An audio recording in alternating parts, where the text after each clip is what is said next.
आपण पाहत आहात जीसस इंडिया टीव्ही चॅनल, जे देवाकडून आहे, चॅनल जे स्वार्थ गाजवतं, चॅनल जे लोकांचे जीवन परिवर्तन करतं. पाहत रहा, लाईक करा, शेअर करा आणि सबस्क्राईब करा. या सेवा कार्याला अजून वाढवण्यासाठी तुम्ही हातभार लावू शकता व आम्हाला तुमची आर्थिक मदत करू शकता. ऑनलाईन पेमेंटसाठी खाली दिलेल्या QR कोडला स्कॅन करून आपलं दान देऊ शकता. तर काही नातेसंबंध आणि त्या नातेसंबंधानं देवाचं असणारं मत समजून घेणं गरजेचं आहे. कुठलीच नाती देवानं अशीच निर्माण केली नाही. आणि आम्हाला माहिती की आज जगामध्ये फादर्स डे किंवा पितृदिन, पित्र नाही बरं का, पितृ, पितृदिन म्हणून त्याच्याकडे पाहत आहे, फादर्स डे म्हणून. आणि मग नेमकं देव या नात्या संबंधानं कशा पद्धतीने पाहत आहे. जरा मी प्रभूची प्रार्थना पाहिली तर त्या प्रभूच्या प्रार्थनेची सुरुवात करतानाच म्हटलं की हे आमच्या स्वर्गातील बाबा आहे. म्हणजे प्रार्थनेची सुरुवात करतानाच येशूनं आपलं पित्याबरोबरचं नातं मजबूत केलेलं आहे. हा पिता आहे आणि सृष्टी निर्माण करत असताना पित्यानं तेच अंतःकरण, आदाम आणि हवा निर्माण करताना त्याच्याकडे तेच अंतःकरण आहे. लक्षात ठेवा, लेकरं माणूस कधी जन्माला घालतं ज्या पित्याचं अंतःकरण तयार होतं त्यावेळेस. आताच्या दिवसामध्ये जर तुम्ही बघितलं तर जोपर्यंत लेकरांची जबाबदारी पार पाडता येत नाही तोपर्यंत कोणी आई वडील होत नाही. लग्न होतं पण ते म्हणतात नाही मी प्लॅनिंग केलं, मग 5 वर्षानं 7 वर्षानं आम्ही आई आणि बाबा बनणार आहोत, तोपर्यंत आम्ही लेकर होऊ देणार नाही. म्हणजे प्लॅनिंग आहे त्यांच्याकडे. जग निर्माण करताना आम्ही पाहतो की 6 दिवसामध्ये सगळं जग निर्माण देवानं केलं आणि मग 6व्या दिवशी, शेवटच्या दिवशी त्यानं आदाम निर्माण केला आणि मग हवा निर्माण केली. म्हणजे देवानं सुद्धा प्लॅनिंग करून बापाचं कर्तव्य पार पाडलं. आधी सगळी प्रोव्हिजन, मग त्यानं ती आदाम आणि हवा जन्माला घातली किंवा त्यांना अस्तित्वात आणलं. परंतु हे जे नातं आहे ना बापाचं, कित्येक वेळा या नात्याकडं एक आत्मिक नजर जर आमच्याकडे नसेल तर आमच्या जीवनातले पुष्कळ आशीर्वाद आमच्यातनं निघून जातात. लक्षात ठेवा, प्रत्येक नात्यामध्ये आशीर्वाद आहेत.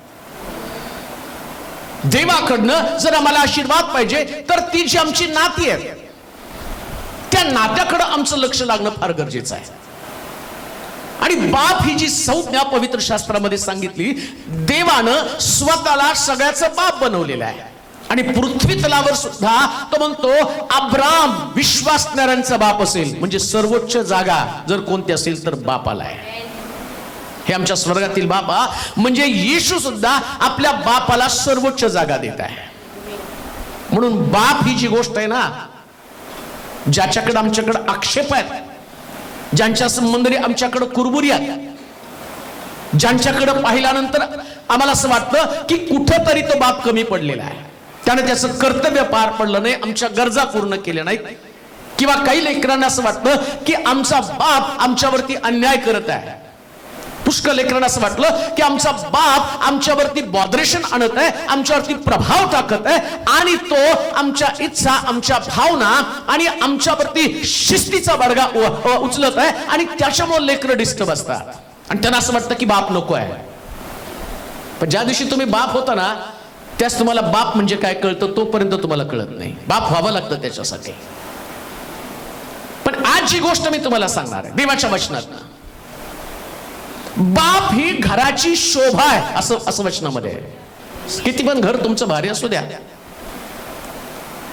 पण बाप घराची शोभा असं म्हटलेलं आहे. मला वाटतं वचन वाचू म्हणजे ते तुम्हाला समजेल. नीतिस्तोत्राचं पुस्तक, टायटलच द्या माझ्या घराची शोभा माझा बाप.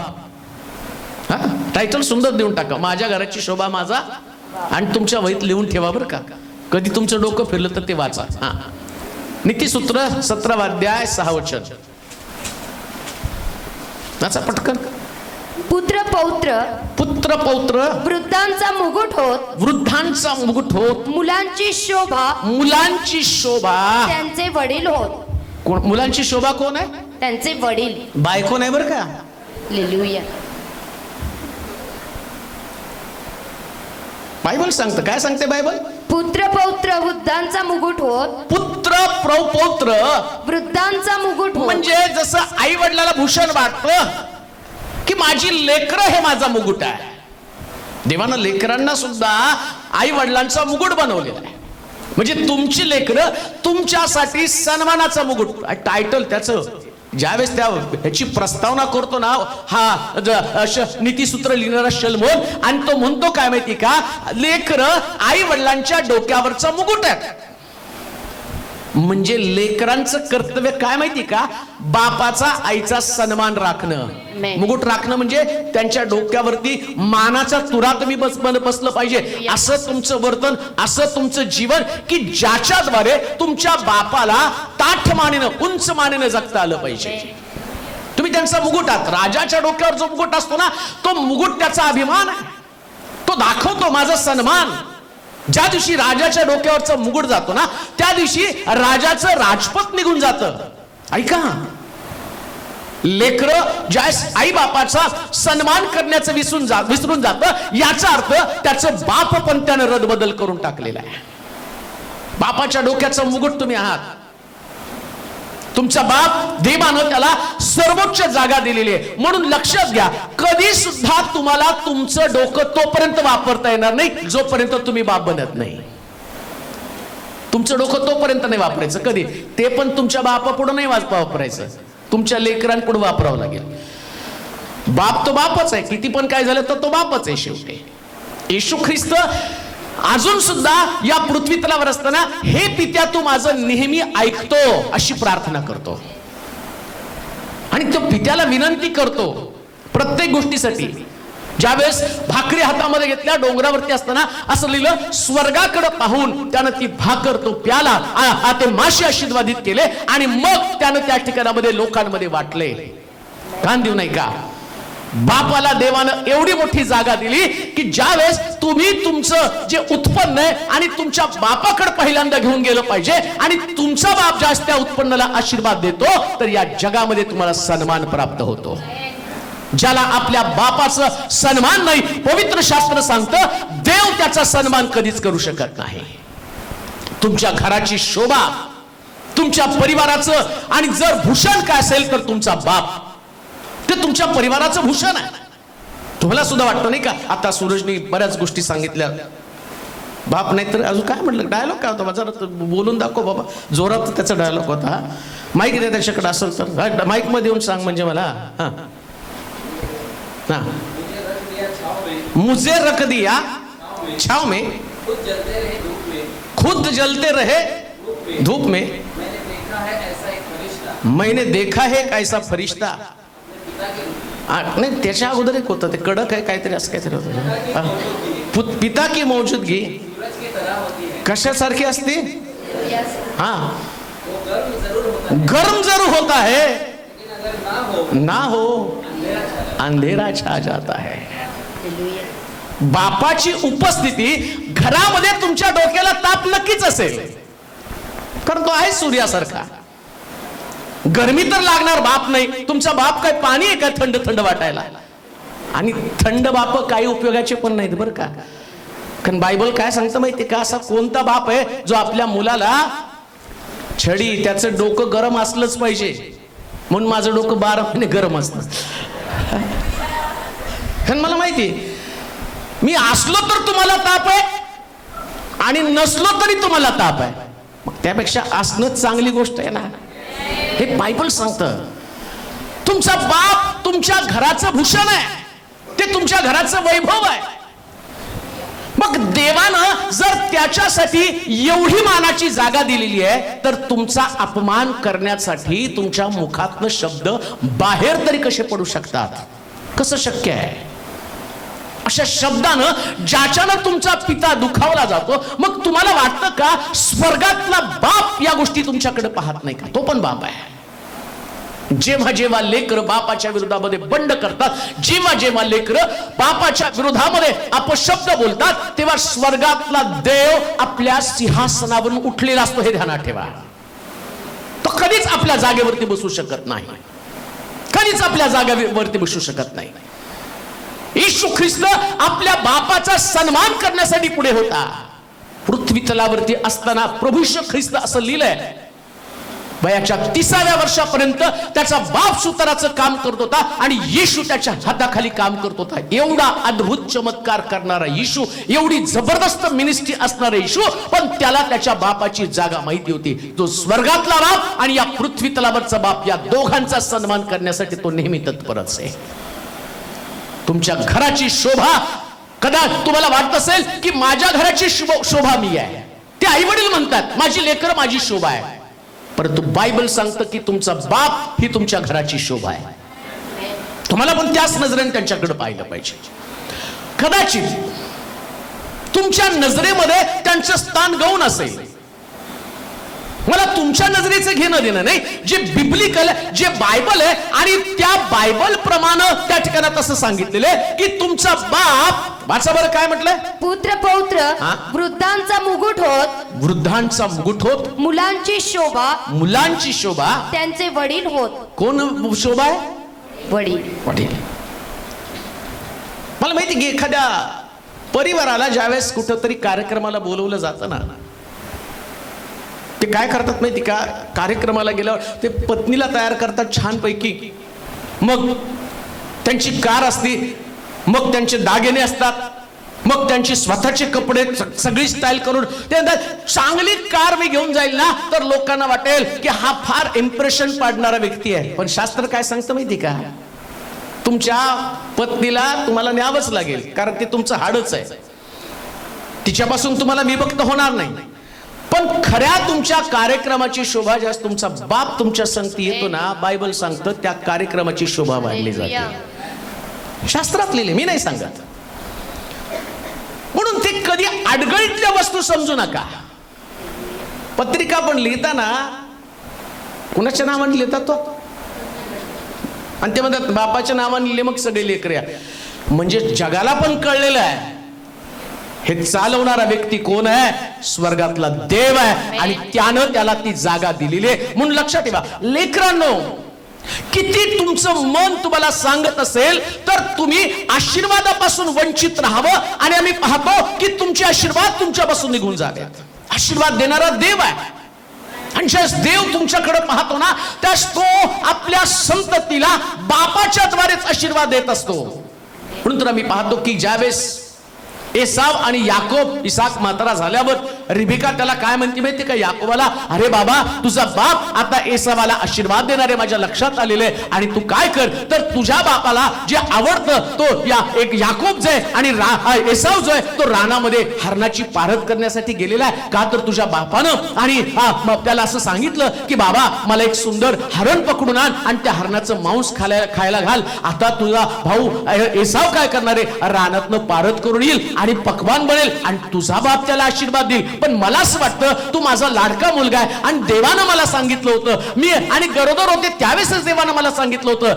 की, आणि लहान आज जो धाकटा हा मोठा आहे तो धाकट्याची सेवा करेल, आणि आता तो समय आलाय. तुझ्या बापानं, लक्षात घ्या, देवानं आशीर्वाद दिला होता, पण बाप आशीर्वाद देत नाही तोपर्यंत येऊ शकत नाही.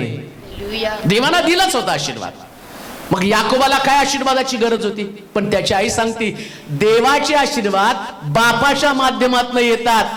जर बापाला दुर्लक्षित केलं तर तुमचे आशीर्वाद तिथंच अडले जातात. म्हणून एक गोष्ट ध्यानात ठेवा, जेवढा तुमचा बाप तुम्हाला दुआ देईल तेवढं तिकडं स्वर्गातल्या बापाचं अंतःकरण तुमच्यासाठी उघडलं जाईल. म्हणून शास्त्र सांगतं की तुमचं गौरव काय असेल, तुमचा सन्मान काय असेल, घराचं गौरव काय असेल तर तुमचा बाप आहे. आणि म्हणून बापाला कधीच दुःखी, तुमचा बाप रडणं हे तुमच्यासाठी फार धोक्याचा इशारा आहे. ज्या दिवशी तुमचा बाप रडतो ना, तो दिवस तुमच्यासाठी एक शोकांतिका बनण्याची शक्यता आहे. शक्यता नाही, मी 100% म्हणतो, कारण देव त्याच्या वचनाला बांधलेला आहे. देव त्याच्या वचनाला बांधलेला आहे. जरी याकोबानं आपल्या बापाला फसवलं, देवाला माहिती त्यानं त्याला फसवलेलं आहे, मग तरी देवानं त्या याकोबाला का आशीर्वाद दिला, कारण देव बापाच्या शब्दाचा सन्मान करतो. बापाच्या शब्दाचा सन्मान त्याने केला. इसाकानं आशीर्वाद दिला याकोबाला, देवाला माहिती होतं की तो याकोबच आहे, मग तो फसवून आशीर्वाद घेत आहे. फक्त तरी देवाने त्याला आशीर्वादित केलं का? कारण त्याला माहितीये जसा मी बाप आहे तसा हा इसाक पण बाप आहे, आणि बापाच्या शब्दाची किंमत देव करतो. मग तुम्हाला एक विशेष प्रकारे किती बापाच्या शब्दाची किंमत करावी लागेल. बापाच्या शब्दाची देव करत आहे, ती किंमत करत आहे. म्हणून तुमच्या घराची शोभा काय असेल तर बायबल सांगतं की त्या ठिकाणामध्ये तुमचा बाप आहे. मला वाटतं इफिसकराचं पत्र 6 अध्याय 2 वचन जे आपण मायवारला पण वाचलं, पण आपण परत वाचूया ते वचन. आपला बाप व आपली आई व आपली आई यांचा मान राख यासाठी की तुझे कल्याण व्हावे.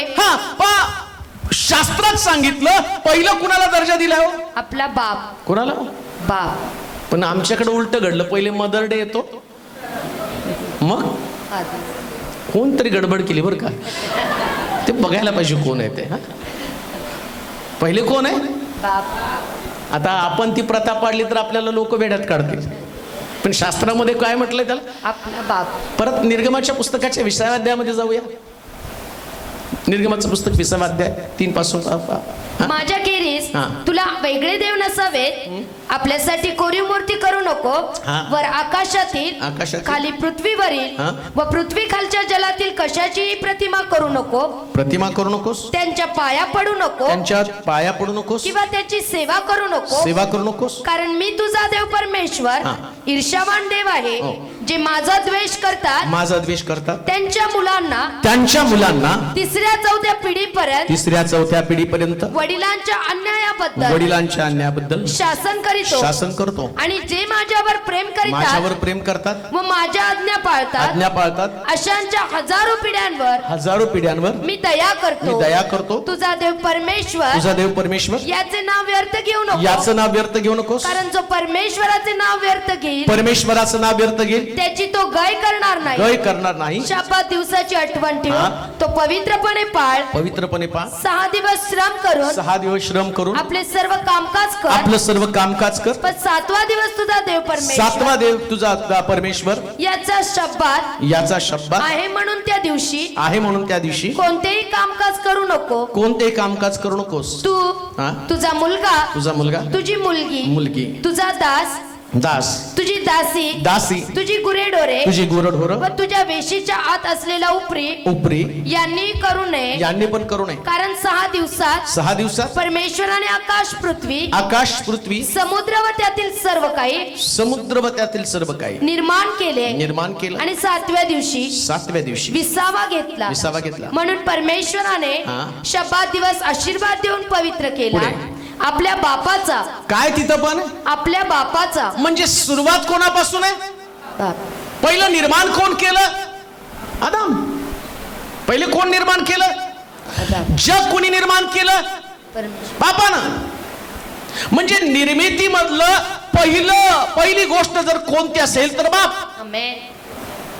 मग आता मला तुम्हाला सांगू द्या, मोठ्या मुलावर पण आई बापाचं जास्त प्रेम असतं, कारण ते पहिला मुलगा असतो. आता तिकडं पण आपण उलट शेंडी फळातलं ते शेंडी फळ एवढं वाया जातं की विचारायला नको, नाही का? शेंडी फळ. आणि बघा बायबलमध्ये पण दिलं, ज्येष्ठ मुलाला, जो पहिला मुलगा आहे ना, त्या पहिल्या मुलाला जास्त आशीर्वाद असतात, दुप्पट आशीर्वाद असतात ज्येष्ठाला. मग देवाचं सूत्र सगळं वेगळं आहे. ज्यास देवानं ज्येष्ठपणाला एवढं महत्व दिलं, तर देवाच्या दृष्टिकोनातनं ज्येष्ठ कोण आहे? निर्मिती मधला, नात्यांमधला सगळ्यात ज्येष्ठ कोण असेल तर बाप आहे. आणि पहिल्या निर्मिती संबंधानं देवाचं अंतःकरण अतिशय भावुक आहे, सेन्सिटिव्ह आहे. त्यास देव या निर्मितीकडं म्हणजे वडिलांकडे बघतो की ज्यानं लेकरांना जन्म घातलेला आहे, आणि त्याच्या संबंधानं देवानं आज्ञा काय दिली? तू आपला बाप व आपली आई याचा सन्मान कर. काम देऊ नाही का? आईंसाठी मला सांगणं आहे, कधीच लेकरांना बापाच्या विरोधात भडकवू नका. तुमचा घडीभरचा खेळ होईल, पण तुमचे लेकरं मोठ्या आशीर्वादापासून वंचित होतील. फार मोठे आशीर्वाद तुम्ही जे शिकवता ना, जे संस्कार त्यांच्यावरती करता, देवाच्या वचनाच्या विरोधात जाऊन करू नका. देव या गोष्टीला कधीच परमिशन देऊ शकत नाही. त्याने सांगितलं आपल्या बापाचा सन्मान कर. म्हणजे बापाचा सन्मान करणं लेकरांचं कर्तव्य आहे. आणि का करायचं माहिती का? तो म्हणतो, जो माझ्या आज्ञा पाळील किती पिढ्यांवर? हजारो पिढ्यांवर काय करेल? मी दया करीत. काय करेल? दया करीत. समजा तुमची लेकरं, जर तुमची लेकरं बापाच्या विरोधामध्ये शब्द बोलत आहेत, कधी कधी लेकरं बोलतात, त्या आईला त्याचं कौतुक वाटतं आणि तिला वाटतं की लेकरं माझ्या बाजूने आहेत. अहो, ती देवाच्या विरोधात गेलं हे बघा. तुमच्या बाजूनं किंवा त्या बापाच्या बाजूने, लेकरांनी नेहमी बापाच्या बाजूने असलंच पाहिजे. याचा अर्थ मी असं म्हणत नाही की त्याने आईच्या विरोधामध्ये जावं, पण जे बिब्लिकल आहे, जे शास्त्रशुद्ध आहे, जे देवाच्या वचनामध्ये सांगितलं आणि त्याच्यामध्ये काय म्हटलं, जर तुमची लेकरं पिढ्यानपिढ्या आशीर्वादित व्हावीत. दुसऱ्या भाषेमध्ये मी सांगेल, आज जर तुम्ही तुमच्या बापाचा सन्मान करत नाही तर तुमची पिढी तुमचा सन्मान कसा करणार आहे? जे पेराल ते कापणी तुम्हीच करणार आहात. जे अधर्माची पेरणी करतील ते दुःखाची कापणी करतील. असं नाही होऊ शकत की तुम्ही तुमच्या बापाचा अपमान केला मग तुमची लेकरं तुमचा सन्मान करतील. कशी करेल? तिथं शास्त्रात लिहिलं पिढ्यानपिढ्या, हजारो पिढ्या तुम्ही दुःख भोगाल, हजारो पिढ्या तुमच्या शापित बनून जातील, हजारो पिढ्या देवाचा अनुग्रह तुमच्या घरातून निघून जाईल. एकच काम आमचं करणं की देवाच्या वचनामध्ये सांगितलं की त्या ठिकाणामध्ये आमच्या बापाचा आम्ही सन्मान करावा. आणि मग इपिस्कराच्या पत्रामध्ये काय म्हटलं, आता वाचा बरं. आपला बाप व आपली आई यांचा मान राख यासाठी की. कशासाठी मान राखायचा? तुझे कल्याण व्हावे. इतकं सोपं आणि स्वच्छ सांगितलं. जर या जगामध्ये तुमचं कल्याण व्हायला पाहिजे, देवापासूनचे आशीर्वाद तुम्हाला मिळायला पाहिजे, कल्याण होण्यासाठी ना तुमचं करिअर तुम्हाला मदत करणार, ना तुमची बुद्धी, ना तुमची ओळख, ना तुमचं आणि चांगुलपण, ना तुमचा दानधर्म तुम्हाला मदत करणार आहे. पण देवाच्या आज्ञेचं पालन करून तुमच्या बापाचा तुम्ही रिस्पेक्ट केला, मला तुम्हाला सांगू द्या, या पृथ्वी तलावर देव तुम्हाला सर्वोच्च जागा देईल. सर्वोच्च जागा. बापाचा सन्मान केला तर देवाच्या वचनामध्ये आपोआप नुसतं सन्मान केल्यावर आणि मोठी जागा मिळते का? अजून काय म्हटलं? तुझे कल्याण व्हावं व तू पृथ्वीवर दीर्घायू असावे. अजून काय हो? पृथ्वीवर दीर्घायू असावे. नुसतंच तुम्हाला चांगली नोकरी, चांगली पत्नी, चांगलं घर, चांगली गाडी, काय काय पाहिजे हो तुम्हाला? माझ्याकडे लिस्ट असते बघा रोज लोकांची. चांगली बायको मिळा म्हणून प्रार्थना करा. तिने माझं ऐकलं पाहिजे, आई वडिलांची सेवा केली पाहिजे. ते ब्रॅकेटमध्ये असतं बरं, आई वडिलांची सेवा केली पाहिजे. मला चांगला आणि 2 BHK बंगला मिळाला पाहिजे, मला गाडी मिळाली पाहिजे. आणि मग मी प्रार्थना करतो, ते बिचारांना मिळतात पण गाड्या. परवा एकाने सांगितलं बिचाऱ्या बाईनं, फळक साहेब माझी अंगठी मोडली आणि मी कानातलं करायला सोनाराकडे टाकलं, आणि कानातलं करायला सोनाराकडे टाकल्याबरोबर काय झालं की काही दिवसांनी तो मला देणार होता आणि मग मी विसरून गेले जिथं कानात बनवायला टाकलं. मग ते नवऱ्याबरोबर डिस्कशन केलं, ज्या सोनाराकडे बनवायला टाकलं ते चिठ्ठी पण हरवली. आता सोनाराचं दुकान पण आठवना, सोनार पण आठवेना, चिठ्ठी पण आठवेना. आणि मग ती उठली, सगळे दुकानं फिरायली, मी तुमच्याकडे टाकलं. कोण तयार होतं मी टाकलं म्हणून सांगायला? कोण तयार होतं? कोणच होत नाही. फक्त म्हटले आता शेवटचा प्रयत्न म्हणून मी जाण्याच्या अगोदर आज शेवटच्या काही दुकानांमध्ये जाणारे फळक साहेब प्रार्थना करा की ते माझं आणि ते दुकान सापडावं आणि त्या व्यक्तीने कबूल पण व्हावं की ते अंगठी तुमची मी कानातलं तुमचं मी घेतलेलं आहे आणि मी बनवत आहे आणि माझे पैसे पण त्या ठिकाणामध्ये गुंतलेले आहेत. आणि मग प्रार्थना केली, गेली आणि संध्याकाळी फोन आला, सोनार पण सापडला, कानातलं पण सापडलं, देवानं देऊन टाकलं. मागण्याच्या तर भरपूर मागण्या तुमच्या समोर आहेत आणि सगळ्याची उत्तरं देव देतो. परंतु शास्त्र काय सांगतं माहिती का? जर जगातलं सगळ्यात चांगलं तुमच्याकडे असावं तर त्याच्यासाठी बापावरती प्रेम करायला शिकलं पाहिजे. बस, काहीच तुम्ही गमावणार नाही. कोणत्याच गोष्टी तुमच्या हातातून निसटून जाणार. आणि एवढंच नाही, तो म्हणतो बेस्ट मधलं बेस्ट मी तुम्हाला देईल. आणि आतापर्यंत जर तुम्ही बघितलं, आज्ञाधारक लेकरं पवित्र शास्त्रामध्ये आहेत. इसाक वेदीवरती आपल्या बापासमोर पडला ना, जेवढे आशीर्वाद अब्रामाचे तेवढेच आशीर्वाद इसाकाला मिळाले. बापाकडून ते आशीर्वाद येतात. आज्ञाधारक लेकरं, शिलोतल्या लेकरांनो, मला जे जे ऐकतात या फेसबुकवरून, युट्यूबवरून, गुगल मीटवरून, जगामध्ये कोणते सिद्धांत ते पाळू नका, पण बायबलचा सिद्धांत पाळा. जर तुम्ही तुमच्या बापाचा सन्मान केला तर शास्त्र सांगतं तुमचं कल्याण झाल्याशिवाय राहणार नाही. नुसतंच कल्याण होत नाही, पुढे काय म्हटलं? आपला बाप व आपली आई यांचा मान राख यासाठी की, कशासाठी की? तुझे कल्याण व्हावे. कल्याण व्हावं व तू पृथ्वीवर दीर्घायू असावे. काय व्हायला पाहिजे? पृथ्वीवर दीर्घायू, जास्त जगायला पाहिजे, नाही का? मरणाची भीती नको आहे. पण तुम्हाला वाटतं तुमचं बाप लवकर मरावा, मग तुम्हाला कसं काय जास्त दिवस जगता येईल? बरेच लोक म्हणतात पण नाही, हे बाप गेल्याशिवाय माझं काय बरोबर होणार नाही. अरे तुझ्या बापाच्या अगोदर तुझा नंबर नाही लागाव म्हणजे नशीब. देवाची तरीच आहे तुझ्या बापाने दीर्घायुष्य व्हावं. का तर पिढ्यानपिढ्या अजून एक गोष्ट तुम्हाला सांगतो, ऐका बरं का. तुम्हाला कळत नाही त्यातलं तत्व, त्यातले सिद्धांत. तेव्हाला काय गोष्टी सांगायच्यात, कशी लेकरांना संस्कार द्यायचे, हे परमेश्वर त्याच्या वचनातनं संस्कार देते, शिकवत आहे. तुमचं वर्तन, तुमचं वागणं जर तुमच्या बापाला मरणाकडे घेऊन जाते, रोज जर तिळतिळ तो मरत असेल ना, तुमच्या वागण्यानं त्याचं मन खचून जात असेल ना, अहो आई तर कुठंतरी रडू शकते, बापाला रडायला जागा नसती त्याला, आणि आपलं तोंड लपवायला, मनातलं मनोगत सांगायला जागा नसती ना, त्यावेळेस देव त्याचं अंतःकरण जाणतो आणि त्याच्या भावना देवापर्यंत पोहोचतात. आणि जी लेकरं आपल्या बापाच्या डोळ्यामध्ये अश्रू काढतात, जी लेकरं आपल्या बापाचं मन दुखवतात, लक्षात ठेवा त्या लेकरांचं आयुष्य जीवनामध्ये आम्ही पाहतो ती कधी सुखी होऊ शकत नाही. का? कारण शास्त्रात सांगितलं, जर माझी लेकरं माझं ऐकत नाही, माझी लेकरं माझा सन्मान करत नाही, तर देव तुमचा सन्मान कसा करेल? कधीच आपल्या बापाला दुखवणारं तुमचं वर्तन असता कामा नये. का? कारण शास्त्र सांगतं देव त्याचं कल्याण तर करणार नाहीच, प्लस त्याच्या आयुष्याची मर्यादा तो कमी करणार आहे. म्हणून लेकरांनीची फार मोठी जबाबदारी काय, काही झालं तरी माझा बाप दुखावला जाता कामा नये, त्याच्या डोळ्यामध्ये अश्रू येता कामा नये. देव प्रत्येकाच्या डोळ्यातले अश्रू पाहतो. हन्नाच्या डोळ्यातले अश्रू पाहिले. अब्रामाचं सुद्धा वेदीवरती साप टाकताना तो रडला नसेल असं मी म्हणू शकत नाही. म्हातारपणातला मुलगा आहे, परंतु वेदीवरती टाकताना अब्राम कदाचित त्याला त्या आणि रडत रडत टाकत असेल, तिकडे देवानं पाहिलं, अरे हा आपल्या मुलासाठी रडतो ना.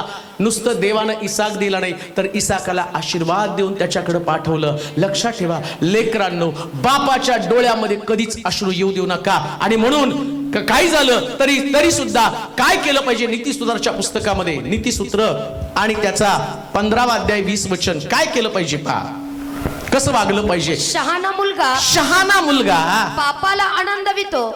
काय केलं पाहिजे? बापाला आनंद पाहिजे. ठीक आहे, कशाने आनंद होणार आहे?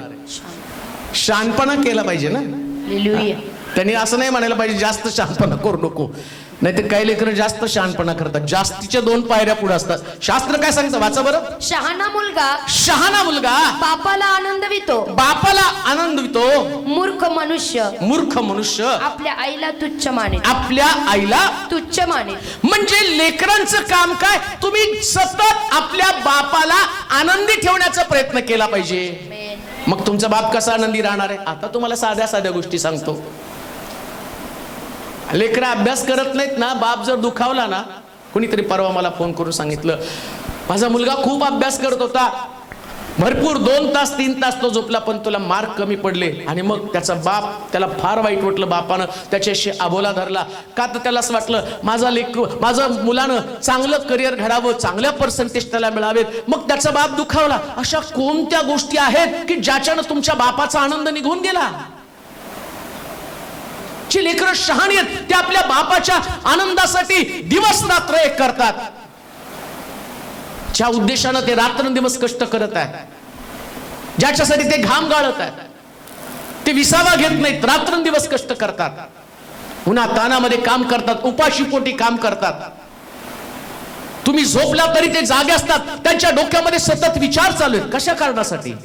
काय ते स्वतः जगू शकत नाहीत? स्वतः आनंदी राहू शकत नाहीत? त्यांचं एन्जॉय ते करू शकत नाहीत का? जगात बाहेर जाऊन बघा, दारू पिणारा व्यक्ती तो कधी सुद्धा आपल्या लेकरांची पर्वा करत नाही. आणि ते काय करतात माहिती का? तर त्यांची ख्याली खुशाली. पण तुमचा बाप जर दारू पित नाही, तुमचा बाप चैनबाजी करत नाही, तुमचा बाप काबाड कष्ट करून तुम्हाला वाढवतो ना, आणि ते वाढवत असताना त्याला तुमच्या भविष्याची काळजी आहे. आणि त्याचा आनंद कशामध्ये तुम्हाला शोधलं पाहिजे? कशामध्ये त्यांचा आनंद आहे? का दुःखी होतो? शास्त्र सांगतं मूर्ख मनुष्य आपल्या बापाला दुःख देण्याचं काम करत आहे. मूर्खपणा करू नका, शहाणपणा करा, आपलं चित्त थाऱ्यावरती येऊ द्या. कोणी व्यक्ती तुम्हाला पाहत नाही, पण लक्षात ठेवा, जेवढं दुःख तुम्ही आपल्या बापाला द्याल तेवढ्या दुःखाची परतफेड देव तुमच्याकडनं करणार. हे 100% सत्य घडणारच आहे. ज्या मापानं तुम्ही द्याल त्याच मापानं तुम्हाला दिलं जाईल. अजून तर शास्त्रात काय म्हटलं? हलवून शीग लावून तुम्हाला देईल. किती दुःख तुम्हाला द्यायचं ना, तुमचं दुःख साठवलं जाणार आहे. जे तुम्ही पेरणार आहे ते एक दिवशी उगवणार आहे. तुमचा पण उतार वय, तुमचा पण वृद्धपकाळ, तुमची पण लेकरं असणार आहे. आणि ज्याच मापानं तुम्ही तुमच्या बापाला दिलं त्याच मापानं प्रभू तुम्हाला तुमच्या लेकराच्या द्वारे देणार आहे. कारण तुमचा देव हा न्यायी देव आहे. जजमेंट आहे त्याच्याकडं, न्यायाधीश आहे तो कोणतीच गोष्ट सोडणार नाही.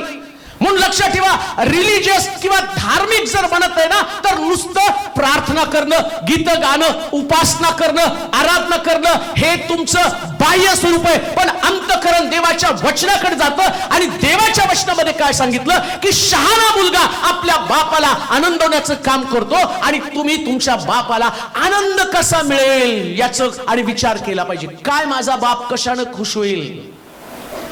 तुमची रिझल्ट्स, तुमची नोकरी, तुमचं वर्तन, तुमची बोली भाषा, तुमचं घरातलं वावरणं, या सगळ्या बापाला मला किती पगार मिळतो त्याच्यामध्ये इंटरेस्ट नसतो. तो जास्त पगार घेऊन घरी येतो ना, तर फक्त त्या लेकराकडे वाट बघत असतो.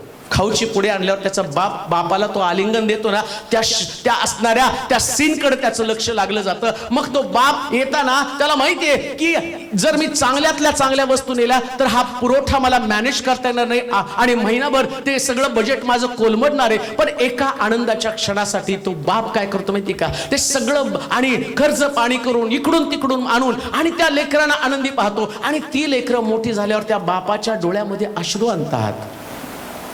तुम्हाला वाटतं का देव त्याचा न्याय करणार नाही?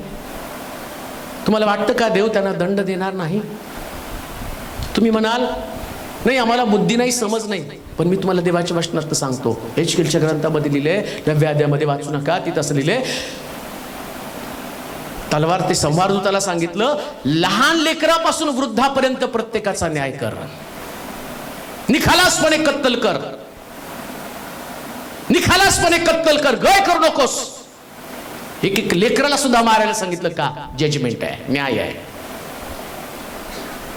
एक गोष्ट ध्यानात ठेवा, बापाचा अंतःकरण जरी तुम्हाला दंड देणार नसेल तरी तो स्वर्गातला बाप तो न्यायाधीश आहे. तुमच्या जीवनामध्ये जे तुम्ही करत आहात हीच गोष्ट तुमच्या त्या ठिकाणामध्ये आणि पुन्हा तुमच्याकडे येणार आहे. आता मग काय केलं तुमचा बाप आनंदी होणार आहे? मग नेमकं बापाला आनंद देणारी गोष्ट तरी कोणती?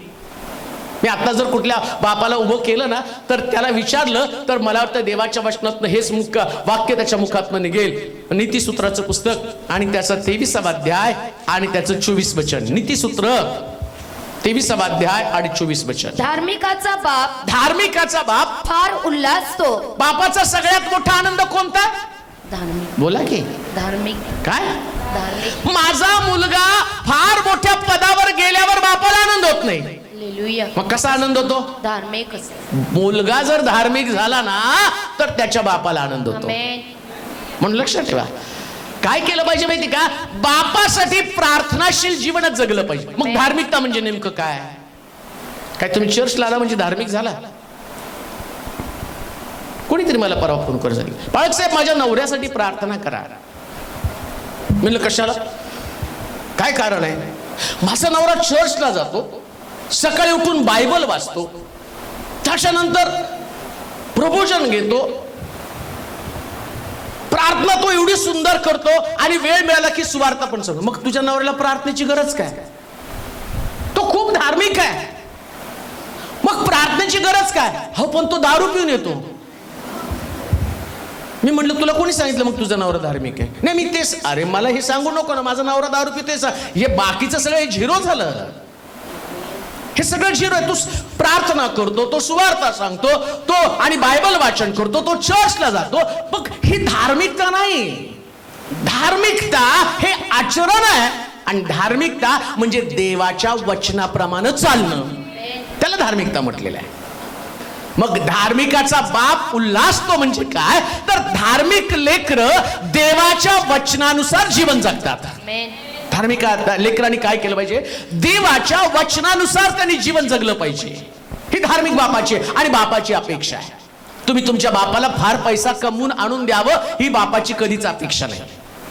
तुमचा बाप तर तुम्हाला मरेपर्यंत सांभाळायला तयार असतो. परवा मी पाहिलं, एक फोटो बघितला, फेसबुकवरती टाकला, आणि त्या फेसबुकच्या फोटोवरती ते पाहिल्यावर मी म्हटलं कसला फोटो आहे हा बघावं. तर एक म्हातारा, त्या म्हातारानं त्याच्या सायकलला टायर नाही, त्याचे टायर गेलेले होते आणि मग त्यांनी चिंध्या बांधून बांधून तो टायर जो आहे ना, आणि तसाच त्या टायरला आणि चिंध्या बांधून बांधून सायकलचा, आणि सगळं खराब झालेले, रिम खराब झालेली आणि टायर खराब झालेले, सगळीकडे चिंध्या बांधलेल्या आहेत.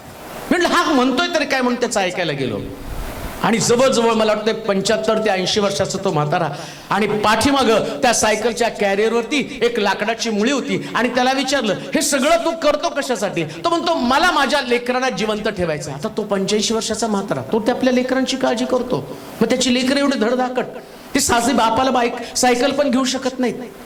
तो चिंध्या लावलेली सायकल चालवतो. हे वास्तविक हे दृश्य भयानक आहे, पण तरी तो म्हातारा एवढा आवेशाने बोलत होता ना, नाही मला माझा परिवार, माझी लेकरं याची काळजी मला, आणि म्हणून ही लाकडाची मुळी मी माझ्या घराकडे घेऊन जात आहे. कोणताच बाप आपल्या लेकरांकडनं अपेक्षा करत नाही की त्यांनी मला सांभाळावं, पण मरेपर्यंत बापाची अपेक्षा एकच असते, माझा मुलगा, माझी मुलगी धार्मिक असावी. आणि तुमचा बाप तुमच्याकडनं अपेक्षा काय करत आहे, तर माझ्या लेकरांनी धार्मिकतेमध्ये वाढावं. का, कारण बापाला अनुभवानं कळलेलं आहे, धार्मिक निरश्रित झालेला किंवा त्याची संतती भिकेस लागलेली मी पाहिली नाही. हे बापाला माहिती आहे.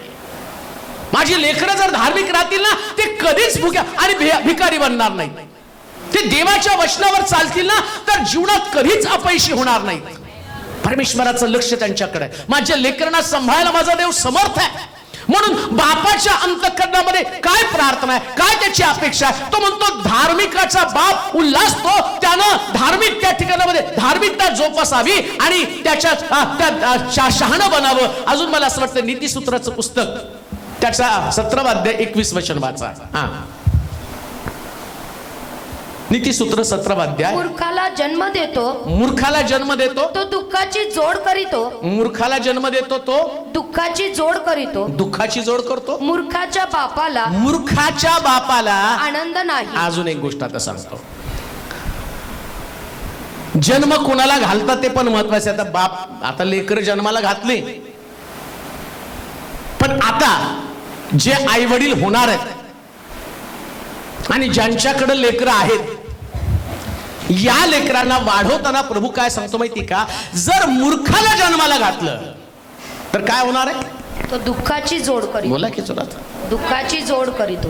परत वाचा वचन. मूर्खाला जन्म देतो तो, मूर्खाला जन्म देतो तो दुःखाची जोड करीतो. जर तुमची मुलं तुम्ही मूर्ख बनवाल तर तुम्ही स्वतःहून दुःख ओढवून घ्याल. त्याचा मूर्खपणा खपवून घेऊ नका. मूर्खपणा तुम्हाला कळतं, तो मूर्खपणा करायला लागलेला आहे. आणि काय करतो माहिती का, आम्ही लहान आहे ना, कळत नाही, लावा ना 2 चापटी.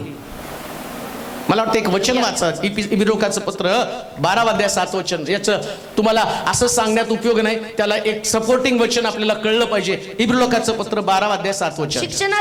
शिक्षणासाठी तुम्ही शिक्षा सहन करीत आहात. शिक्षा सहन करीत आहात. देव तुम्हाला पुत्राप्रमाणे वागवतो. आणि ज्याला बाप शिक्षा करीत नाही असा कोण पुत्र आहे. म्हणजे देवाचं सांगणं काय, की जर बापच मुलाला शिक्षा करत नाही, त्याचं मूर्खपण खपवून घ्यायला लागला, मुलगा मूर्खपण करतो आणि बाप सहन करतो, तर तुम्ही मूर्खाला जन्माला घातलेला आहे. आणि मूर्खाला जन्माला घातलेला बाप कधी सुद्धा जीवनामध्ये आनंदी राहत नाही. म्हणून तुमची लेकरं ज्या चुकतात ना, त्यांच्या चुकांवर कधी पांघरून घालू नका.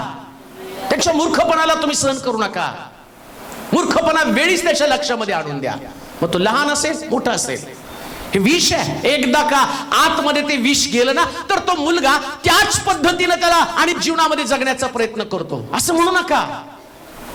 पुढे जाऊन कदाचित ते सुधारतील, पुढे जाऊन नाही सुधरत. तुमच्यासाठी कॉम्प्लिकेशन्स वाढणार आहेत, तुमचं जीवन त्याच्यातलं दुःख वाढणार आहे, ते हाताच्या बाहेर जाणार आहेत. वेळीच आवर घाला. एक अपशब्द त्यानं बाहेरून आतमध्ये आल्यावर त्याच्यावरती संस्कार करा, त्याला शासन करा, त्याला शिक्षा करा. शास्त्र सांगतं असा कोणता बाप आहे की जो आपल्या मुलाला शासन करत नाही. एकदा चर्चला त्यानं बुडवलं तर त्याला रागवा, एकदा शाळा बुडवली तर त्याला रागवा, एकदा लबाड बोलला तर त्याला रागवा, 4 लोकांमध्ये कोणाचा अपमान करत असेल तर त्याला रागवा, त्याचं कौतुक करू नका. एखादी शिवी तोंडातनं निघाली तर त्याला रागवा, अपशब्द निघाला तर त्याला रागवा. हे तुमचं कर्तव्य आहे. शासन करावं लागणार आहे, दंड द्यावा लागणार आहे. असं समजू नका की नाही आणि जसं वाढेल तसं तो शहाणा होईल. नाही शहाणी होत. बायबल असं कुठं सांगत नाही ते शहाणी होत. शास्त्रामध्ये सांगितलं त्याला दंड देत नाही असा बाप कोणता आहे? काय तुम्ही दंड न देणाऱ्या बापापैकी आहात का? तुम्ही त्यांचे सगळे लाड तसेच खपवून घेत आहात का? त्याच्या चुकांवर तुम्ही पांघरून घालण्याचं काम करत आहात का? एक आदर्श पिता, एक आदर्श बापाचं काम काय? त्यानं मूर्खाला जन्म घालता कामा नये. त्याची त्याला वाट दाखवण्याचं काम तुम्हाला करावं लागणार आहे. कारण शास्त्र सांगतं की आणि आम्ही बापाचं कामच मार्गदर्शन करणे. मला वाटतं इर्मयाच्या पुस्तकाच्या 3ऱ्या अध्यायामध्ये 4 आणि 5 वचनामध्ये जर तुम्ही बघितलं तर तुम्हाला समजेल. इर्मयाचं पुस्तक 3रा अध्याय 4 आणि 5 वचन.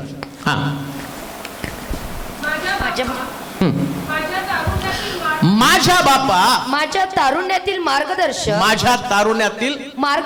मार्गदर्शक तूच आहेस असे तू आतापासून मला म्हणणार नाहीस का? तो नेहमी मनात अडी धरील काय? तो सर्व काळ ती ठेवील काय? शास्त्र काय सांगतं माहिती का? बापानं नेहमी लेकरांना मार्गदर्शन केलं पाहिजे.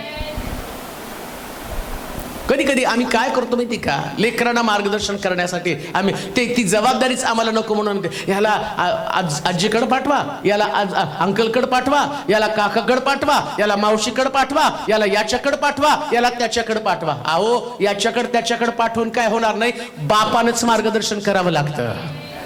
आणि ऐकत नसतील तर हातात छडी पण घ्यावी लागते. कारण जे अंतःकरण तुम्हाला आहे, जे तुमच्या लेकरांचं भवितव्य तुम्हाला घडवता येतं ना, ते ना तुम्ही आणि मी कोणी घडवू शकणार नाही. मला पालक म्हणून सुद्धा जास्त मार्गदर्शन करता येणार नाही जेवढं बापाला मार्गदर्शन करता येणार आहे. कारण तुम्हाला तुमच्या लेकराचा स्वभाव माहिती आहे तुमची लेकरं कुठं चुकतात, त्यांना कशा पद्धतीने ताळ्यावरती आणावं. अजून एक गोष्ट सांगतो लेकरांनो, तरुणपणामध्ये मित्रांना मार्गदर्शक बनवू नका. अजिबात मित्रांना मार्गदर्शक बनवू नका. आज तुम्ही पेपर बघितलं तर तुम्हाला कळेल 24-25 वर्षाचा तो जाधव पोरगा नाही का, सोलापुरातला नाही बरं का, पुण्याचा ते सिंगर, काय त्याचं नाव, मेला, मारलं त्याला, गोळ्या घालून मारलं. 24-25 वर्षाचा पोरगा. बिश्नोई नावाची सगळ्यात मोठी गँग. आणि त्याला तो बिश्नोई जरी तो कशा पद्धतीनं आणि कसं काय तो एवढा मोठा किलर बांधला की ज्या मोठमोठ्या लोकांच्या सुपाऱ्या घेऊन चांगल्याना धडकी भरवणारं काम करतो. आणि त्याचं कारण काय? या बिश्नोईची स्टोरी काय तर त्याला एका मुलीने धोका दिला आणि धोका दिल्यामुळं त्यानं हातामध्ये हत्यार घेतलं आणि आज कोणालाही मारत सुटला. आणि या तरुण लेकराला त्याच्या घरातले लोक एवढे चांगले आणि ती आई म्हणती आम्ही याला किती समजवण्याचा प्रयत्न केला पण यानं ऐकलं नाही. आणि शेवटी एका मोठ्या सिंगरला त्याने मारून टाकलं. का तर हात्यामधलं हातार कोणी दिलं? मित्रांनी दिलं.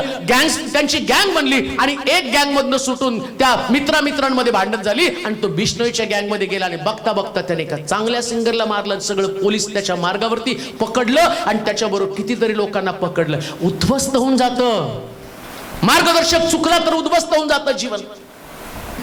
वाम मार्गाला लागलो. आम्हाला असं वाटतं की माझा मित्र मला चांगला सल्ला देतो. होय, तुमचा मित्र तुमच्या मनातल्या गोष्टी तो जाणतो. तुमचा मित्र आहे तो तुम्हाला मनातल्या गोष्टी जाणतो आणि जे तुम्हाला बरं वाटतं ना तेच सल्ले तुम्हाला देतो. मग त्याच्यामध्ये तुमचं बरं असेल ना असं नाहीये. तो फक्त तुम्हाला सांत्वन देण्याचं काम करतो. पण त्याला पुढचे धोके कुठं माहितीये? तो तुमच्याच एजचा आहे, तुमच्याच वयाचा आहे. त्यानं कुठं जग पाहिलेलं आहे? त्याला कुठं माहिती बाहेरचं जग कसं आहे? एखादी घटना घडली, एखादा गुन्हा घडल्यावर आणि तो असणारा मित्र त्या गुन्ह्यात सोडून तुम्हाला पळून जाणार आहे. परवा एकाने फोन केला होता, माझ्या भावाला जेलमधनं कडा पळत साहेब, माझा भाऊ चांगला आहे, फक्त मित्र संगतीमुळे त्याला अडकून टाकलेले आहे आणि आता तो जेलमध्ये अनेक दिवस सडक पडलेला आहे. प्रार्थना करा त्याच्यासाठी. आम्ही रडत आहोत. कोणी त्याला वाचवत नाही. त्याच्या मित्रांनी त्याला तिथं अडकवलं आणि स्वतः बाजूला गेले. हे मित्र संगती, मार्गदर्शन चुकलं तर जीवन उद्ध्वस्त होतं. म्हणून पवित्र शास्त्र एक उत्तम प्रकारचं पुस्तक ते सांगतो, बापाला आपला मार्गदर्शक बनव तरुणपणामधला. दुसऱ्या भाषेमध्ये मी सांगेल, बापांनो, तुमच्या मुलानं बाहेर जाऊन मैत्री करण्याच्या अगोदर तुम्ही त्यांच्याशी मैत्री करा. तुम्ही त्यांचे मित्र बना.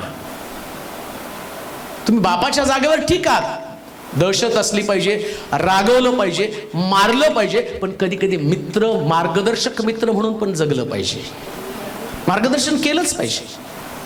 का तर तुम्ही ज्या वाटेवरून गेला ना त्या वाटेतले सगळे धोके तुम्हाला माहिती आहे. तुम्ही पण तरुण होता, तुम्ही पण तुमच्या तरुणपणामध्ये भरपूर चुका केलेल्या आहेत. ऐका, प्रत्येक बसलेली व्यक्ती, माझ्यापासून सुरुवात जरी केली तरी माझ्या तरुणपणात चुका घडलेल्या आहेत. असं कोणाचं तरुण पण असं राहत नाही. प्रत्येक तरुण हे चुकणाराच आहे. तरुण आदाम देवानं निर्माण केला, बागेमध्ये राहून सुद्धा, देवाच्या सानिध्यामध्ये राहून सुद्धा आम्ही पाहतो की आदाम चुकला. नको फळ खायला ते त्यांनी खाल्लं. तुमची लेकरं पण नको ते फळ खाणारच आहेत, चुकणार आहेत, वाट भरकटणार आहेत. भरकटलेल्या वाटेवरती त्यांना टाळ्यावरती आणण्यासाठी तुम्हाला त्यांचं मार्गदर्शक म्हणून, मित्र म्हणून त्यांचं मार्गदर्शक बनावं लागणार आहे. त्यांना तुम्ही मार्गदर्शन करा, गायडन्स द्या. त्यांना धोके समजावून सांगा. काय जगामध्ये असणारे धोके, किती भयानक प्रकारचे धोके त्यांच्याकडे आहेत. त्या धोक्यापासून त्यांना कोण वाचवणार आहे? कोणाच्या मार्गदर्शनाखाली तुम्ही पाठवत आहात? कोणाकडे तुम्ही पाठवत आहात? कधी कधी आई वडील, आणि त्यांना असं वाटतं माझी मुलगी, माझा मुलगा, अरे आता तो दुःखी आहे, मग म्हणतात जा मैत्रिणीच्या घरी, कोण म्हणतं जा मित्रांच्या घरी. अहो नाही हो, ही वेळ त्यांना भरकटण्याची, चुकण्याची वेळ आहे की त्या वेळेमध्ये आणि सैतान ट्रॅप टाकेल आणि त्या ट्रॅप मध्ये त्यांना अडकवेल आणि नको त्या दिशेला त्यांना पाठवून टाकेल की तिथून परत येणं मुश्किल होणार आहे त्यांच्या, आणि त्यांना परत फिरणं कठीण आहे. आणि एकदा का त्या जाळ्यामध्ये अडकले की ते उद्ध्वस्त होऊन जातील. म्हणून पावलोपावली बाप म्हणून त्यांना मार्गदर्शन करणारा बाप पवित्र शास्त्रामध्ये देव सांगत आहे की आता तुम्ही काय केलं पाहिजे. आपल्या बापाचं शिक्षण त्या ठिकाणामध्ये, मला वाटतं नीतिसूत्राचं पुस्तक 4था अध्याय 1 ते 3 वचन वाचा. त्या ठिकाणामध्ये काय म्हटलंय वाचा. मुलांनो, बापाचे शिक्षण ऐका व सुज्ञता समजण्यासाठी काय करायचं. बापाचे शिक्षण ऐका. मुलांनी काय करायचं. बापाचे शिक्षण ऐका. मुलांचा तर आवाजच यायला कारण त्यांना वाटतं ते बाप काय बोरिंग बोलतो. कधी बाप बोलायला लागला ते झाली की ऍसेट सुरू, राहिलं काय का त्यांचं, झाली की ऍसेट सुरू. आणि बोलता बोलता मम्मी किती बोर आहेत ना पप्पा. बाळा एक दिवशी तुला ते बोर कळल. आता तुला घरात फुकट खायला मिळतं, घरामध्ये झोपायला मिळतं, अंगाला कपडे मिळतात. तुला बापाचा सल्ला बोरिंग वाटेल, तुला बापाचा सल्ला इरिटेटिंग वाटेल, तुला बापाचा सल्ला असं वाटेल की नाही हे उगाच माझं स्वातंत्र्य काढून टाकत आहे आणि मला नको ते शिकवत आहे. पण ते ज्ञान सांगत आहे असं पवित्र शास्त्रात सांगितलेलं आहे. बापाच्या ठाईत देवानं ज्ञान दिलेलं आहे. जन्मताच बापाला ते गुण आहे, ती कला. ज्या दिवशी तुम्ही बाप बनता ना त्या दिवशी देव आपोआप तुम्हाला ते ज्ञान द्यायला सुरुवात करतो. आणि बघा तुम्ही, बाप होत नाही तोपर्यंत उल्लड असतो आपण. एकदा बाप झालं की लगेच जबाबदार. आता मी उल्लडपणा करत फिरू शकत नाही का. बाळक आहे ना, बाप आहे. सगळ्याच बाबतीत मला जबाबदार येतात. माझं बोलणं, माझं बघणं, सगळ्या गोष्टीमध्ये मला रिस्ट्रिक्शन येतात. नाही, मला ही गोष्ट केली तर माझी लेकरं, माझ्या मंडळीतले लोक तसेच वागतील. मग किती रिस्ट्रिक्शन असतात. मी एक जबाबदारीने मला जीवन जगावं लागतं. कुठं थांबायचं, कुठं बोलायचं, काय करायचं, कशा पद्धतीने वर्तन करायचं. कोणाशी बोलताना माझ्या आणि शब्दानं जर एक बॅड इम्प्रेशन लोकांवरती पडलं तर त्यांचं तारण होईल का. किती रिस्ट्रिक्शन आहेत. मग बापाला पण लेकरा संबंधाने रिस्ट्रिक्शन भागाव्या लागतात. आपोआप देव त्याला ज्ञान देतो. ज्या दिवशी तो बाप बनतो ना, बाहेर आधी तो व्यसन करत असेल, पण मुलगा जसा येतो त्याला समजायला लागलं, तो बाप म्हणतो अरे मी तर आयुष्यभर सिगारेट ओढत बसलो, माझ्या मुलानं जर सिगरेट ओढली तर कसं होईल. मग त्या बापाला ते व्यसन आपल्यापासून दूर करावं लागतं. मग तो पूर्वी कधीतरी दारू पित असेल, पूर्वी कधीतरी सिगरेट ओढत असेल, पूर्वी काहीतरी वाईट गोष्टी त्यांनी केल्या असतील, पण त्याने सोडलेल्या असतात. पण कधी कधी आम्ही म्हणतो मग तुम्ही नाही केलं का तरुणपणामध्ये. पण तो सल्ला देतो, शिक्षण देतो ना, त्याचं काय नुकसान झालं, काय हानी त्यांनी त्याच्या जीवनामध्ये भोगलेली आहे. पण लेकरांनो, बापाचं शिक्षण कधी बोरिंग समजू नका. तो जीव तोडून तुम्हाला सांगत असतो ना, त्याला वाटतं तुमचं नुकसान होऊ नये, या जगामध्ये तुमची फसगत होऊ नये. जो अनुभव जगानं त्याला दिला तो अनुभव तुमचा असता कामा नये. त्याचं जीवन तुमच्या भोवती केंद्रित आहे. बाप ज्यावेळेस तुम्हाला सल्ला देतो ना, शिक्षण देतो, म्हणून बापानं सुद्धा, आणि असं म्हणू नये कधी कधी आम्ही कंटाळतो, हतबल होतो, निराश होतो आणि म्हणतो जाऊ द्या, काय त्याचं व्हायचं ते होऊन जाऊ दे. नका. उदळ्या पुत्र बापाचं घर सोडून सगळी संपत्ती घेऊन गेला, पण पवित्र शास्त्र सांगतं बाप त्याच्या वाटेकडे डोळ्या लावून बसलेला होता. तो बाप आहे असं लिहिलंय त्या ठिकाणामध्ये. त्याचा बाप वाट पाहत होता, उधळू द्या, पण एकदा त्यानं घर गाठावं. त्याला माहिती की जेवढं माझं गेलं तेवढं जाऊ द्या, मला त्याच्याबद्दल वाईट वाटत नाही. त्याने अर्धी संपत्ती घेऊन गेला आणि सगळी जगामध्ये जाऊन कसबीनी बरोबर वाटून टाकली. पण बापाचं अंतःकरण काय होतं, तो म्हणतो परत त्यानं यावं. त्याचा मुलगा त्याच्या घरामध्ये होता, संपत्ती बापाकडे भरपूर होती, पण बापाला त्या संपत्तीमध्ये रस नव्हता. नीट ऐका, मुलगा घरातनं गेला याचं दुःख, शल्य त्याच्या मनामध्ये, ती बोचणी त्याच्याकडे नोकर चाकर आहे, त्याच्याकडे संपत्ती, त्याच्याकडे प्रतिष्ठा आहे, त्याच्याकडे अजून एक त्याचा मुलगा आहे. मग त्याला त्या मुलाची गरज का होती की जो मुलगा अरे भरकटून गेला, लांब गेलेला आहे. परंतु आम्ही पाहतो ज्यास तो मुलगा शुद्धीवरती आला. बापानो लक्षात ठेवा एक गोष्ट, लेकरं भरकटतील, दूर जातील कधी कधी. हा लांडगा त्यांना कळपातनं घेऊन जाईल,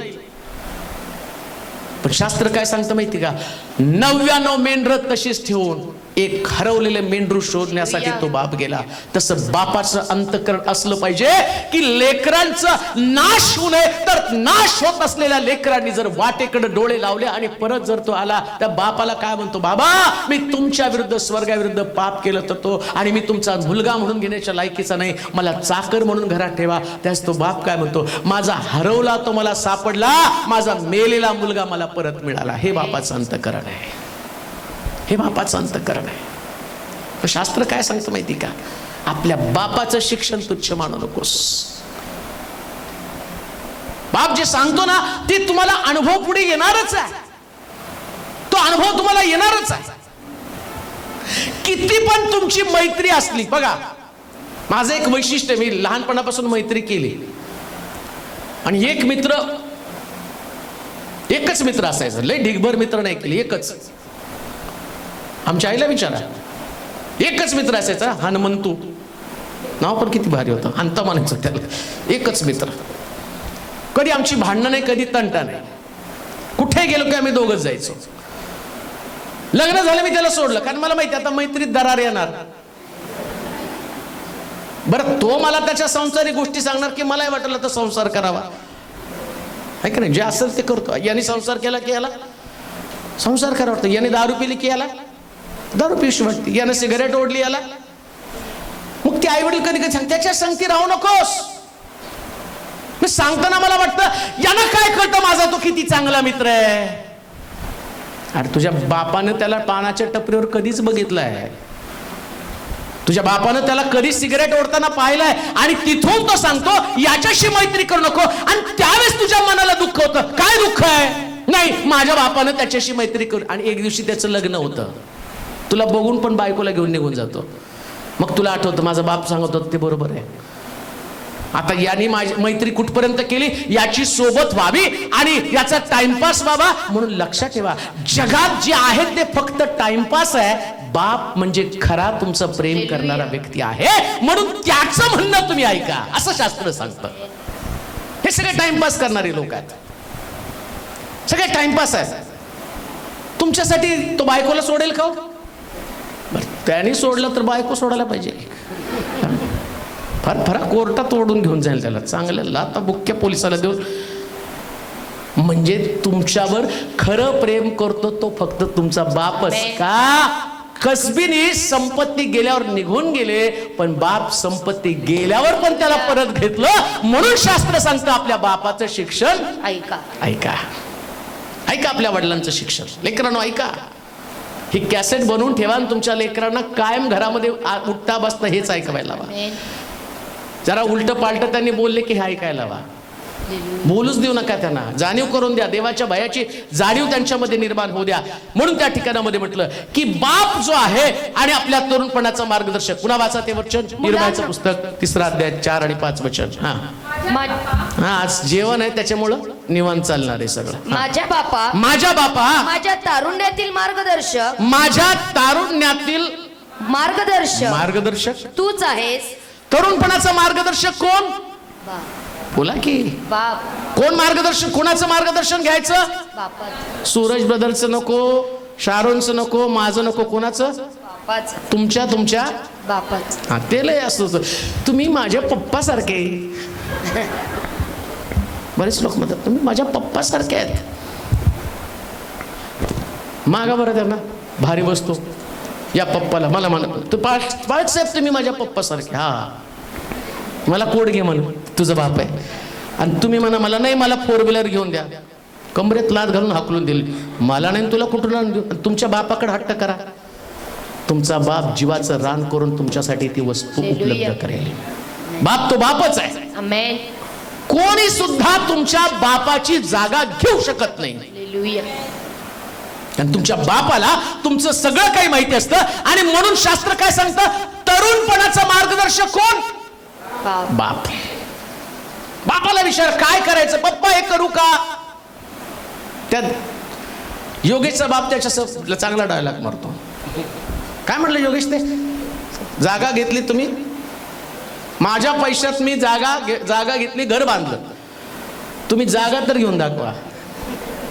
त्यांनी त्यांच्या पैशामध्ये काय गवंडी काम करत होते. गवंडी काम करून त्यांनी जागा घेतली आणि मग त्यांनी पप्पा चांगलं घर बांधायला पाहिजे. त्याच्या बापाने त्याच्याकडून अरे माझ्या पैशात मी जागा घेऊन पत्र्याचं घर बांधलंय.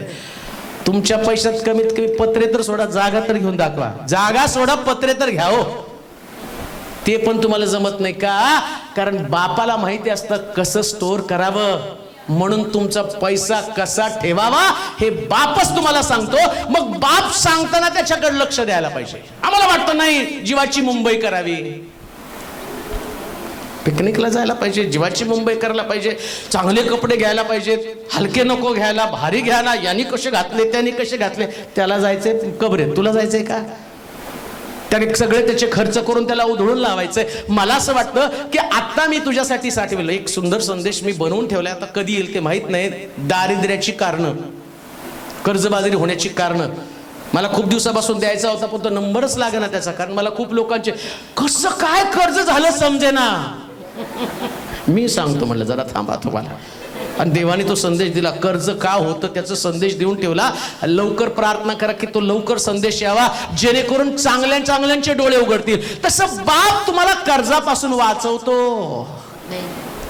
बाप कधी कधी हिशोब घेतो 2 रुपयाचा पण. आणि मी म्हणतो सगळ्या बापाने 2 रुपयाचा हिशोब घ्यायलाच पाहिजे. नाहीतर आज तरी 200 उडवले, परवा 400 उडवले, मग 1000, मग 2000, मग 10,000, 20,000, मग लाख रुपये कर्ज केले तरी लक्षात येणार नाही. म्हणून खरा सुज्ञ बाप आहे ना, तो मार्गदर्शन करतो. बाळा एवढ्या पैसा तुझं गेला, ही वस्तू एवढ्याला नाही, तू खोटं बोलू नकोस. मी बाजार भाव बघितलेला मुद्दामून बाप हातामध्ये देतो आणि त्याला विचारतो केवढ्याला आहे. त्यांनी 10 पैसे ढापले तर आता आमचा बाप करतो, तर तुमचा बाप काय करतो मला माहित नाही. पण ते बरोबर ती वस्तू तेवढ्यालाच आहे आणि गपचूप खिशातले पैसे काढ म्हणायचा आणि द्यायचा. म्हणून बापा मार्गदर्शन तेवढं महत्वाचं आहे का? तर त्यानं दिशा भरकटू नये. म्हणून म्हटलं बापाचं शिक्षण तू मान म्हटलेलं आहे. वाचा तरुणपणाचा मार्गदर्शक. माझ्या बापा माझ्या तारुण्यातील मार्गदर्शक तूच आहे असे तू आतापासून मला म्हणणार नाहीस काय? लेकरांना गायडन्स साठी बापाकडे गेलं पाहिजे. आमेन. असं लिहिलंय ना. काय लिहिलंय? तारुण्यातील मार्गदर्शक तूच आहेस. कोण आहे? तारुण्यातला मार्गदर्शक तूच आहे असे तू आतापासून मला म्हणणार नाहीस काय? म्हणजे लेकरांना स्वतः जाऊन बापाला म्हटलं पाहिजे पप्पा काय करायचं मला समजावून सांगा. तुम्ही नका सांगू मला हे कपडे पाहिजे. त्याला सांगा कोणतं चांगलं दिसतं. तुम्हाला इथं फाटलेलं चांगलं दिसतं आहे का नाही? आणि तुम्हाला काय कळतो? तुम्ही मला धोतर घाला म्हणाल. तुझा बाप घालतो का धोतर? तुझ्या बापाला वाटतं 4 लोकात चांगलं दिसावं. फाटकं तुटकं घालून कशाला आबरू घालवतो? चांगलं घाल ना, चांगले संस्कार असू दे. तुला वाटतं लांब लचक झिपऱ्या वाढाव्यात नाही का शमशोनासारख्या. बाप सांगतो नको बाबा, काढून टाकते, चांगलं दिसत नाही. आणि काय काय लोक त्याच्यावर, येशूचे नव्हते का लांब, येशूनं पाण्याचा द्राक्षरस केला आणि तू द्राक्षरसाचं पाणी फिरायला लागला.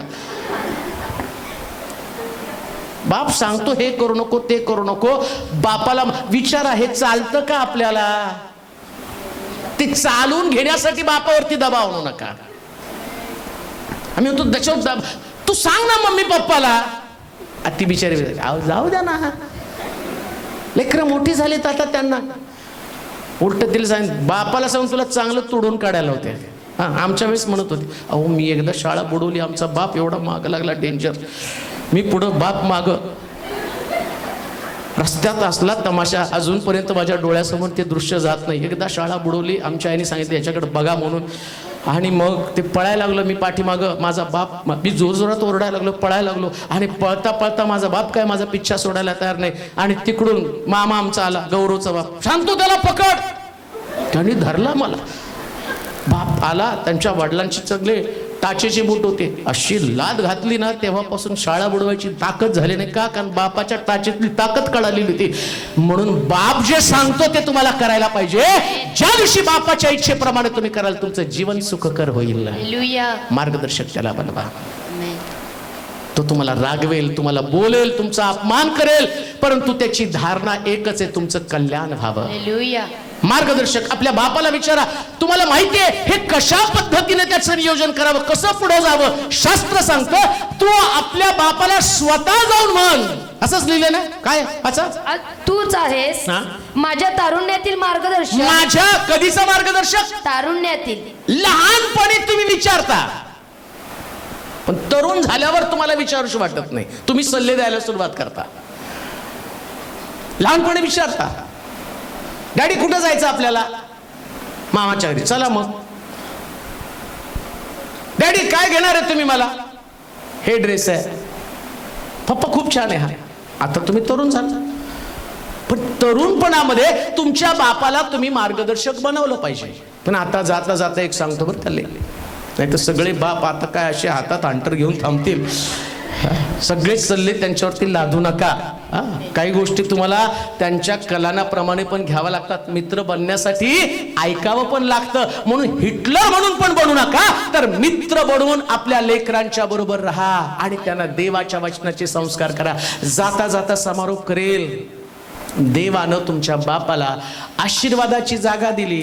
तुमच्या बापाशिवाय तुमच्याकडे कधीच आशीर्वाद येऊ शकत नाही. आपल्या बापा संबंधानं कुरकुर करू नका. बाप तुमच्या घराची शोभा आहे. तुमचा बाप जर घराच्या बाहेर आहे तर तुमच्या घराची शोभा निघून गेली आहे. ज्यांच्या घरामध्ये ज्यांचा बाप आहे आणि ज्या लेकरांची जागा आपल्या बापाच्या पायाजवळ आहे, धन्य ते लेकर. का? कारण देव त्यांना आशीर्वादित करतो. म्हणून लक्षात घ्या, लेकरांना संस्कारामध्ये वाढवत असताना या लेकरांनी आपले कान बापाच्या शब्दाकडे द्यावेत आणि प्रभूपासूनचे आशीर्वाद मिळावेत. आपण सर्वजण प्रार्थना करू. विशेष करून सर्व वडील आपल्या जागेवरती उभे राहतील, सगळेच उभे राहतील, पण आपण सर्वजण त्या वडिलांसाठी प्रार्थना करू की देवानं एवढे छान वडील या मंडळीला दिलेले आहेत आणि या सर्व वडिलांना देवानं दीर्घायुष्य द्यावं, त्यांच्याबरोबर प्रभूनं राहावं, यासाठी आपण प्रार्थना करू.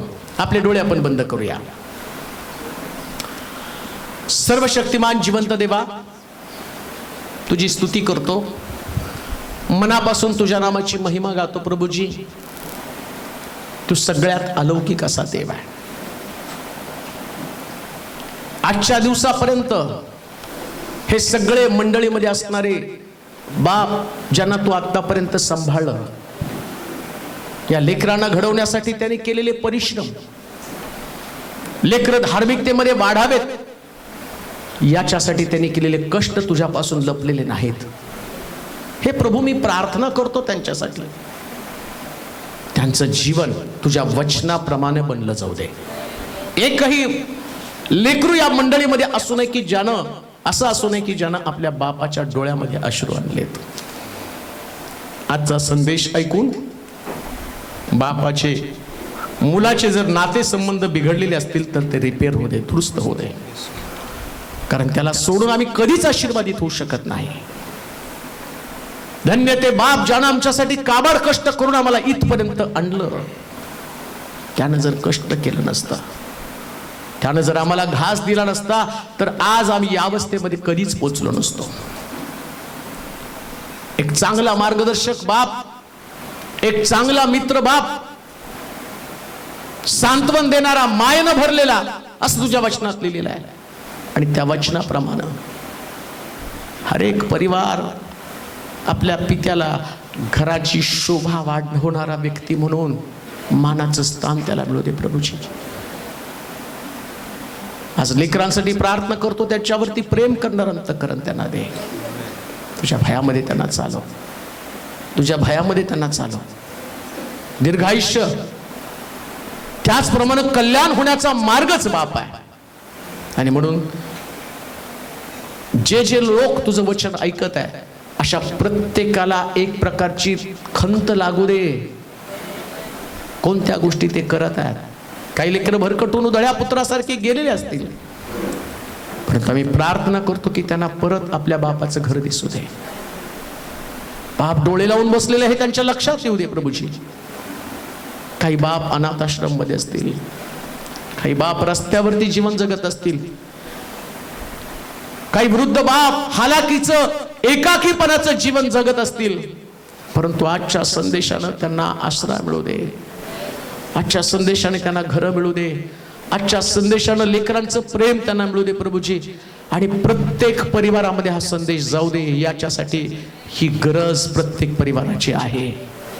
आणि म्हणून तुला धन्यवाद देतो आजच्या दिवसाबद्दल. सर्वजण आम्ही तुझ्या पवित्र हातामध्ये पडत आहोत. तुला गौरव, तुला महिमा, तुला सन्मान देत येशूच्या नावात ही प्रार्थना विनवणी केली म्हणून तो ऐक. आमेन.